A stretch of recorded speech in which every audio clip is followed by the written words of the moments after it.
అందరికీ నమస్కారం. అందరికీ భారత గణతంత్ర దినోత్సవ శుభాకాంక్షలు. భారతదేశంలోని గణతంత్ర దినోత్సవాన్ని భారత రాజ్యాంగం అమలులోకి వచ్చిన రోజుగా ఈ రోజును జరుపుకుంటారు.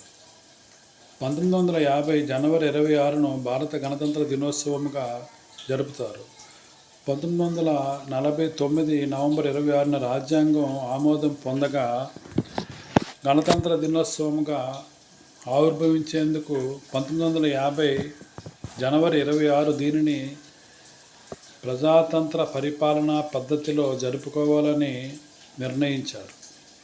ఈ రోజున పిల్లలు పెద్దలు అందరూ స్కూళ్ళకి వెళ్ళి జెండా వందనం చేసి స్వీట్లు అవి పంచుకొని ఎంతో ఆనందంగా గడుపుతారు. ఆర్మీ, నేవీ, ఎయిర్ ఫోర్స్ వాళ్ళు పెరేడ్స్ నిర్వహిస్తారు. అంతేకాకుండా సాంస్కృతిక కార్యక్రమాలు నిర్వహించి ఈరోజు ఎంతో హ్యాపీగా గడుపుతారు. మరొకసారి మన సబ్స్క్రైబర్లందరికీ భారత గణతంత్ర దినోత్సవ శుభాకాంక్షలు తెలుపుకుంటున్నాను. అందరికీ నమస్కారం.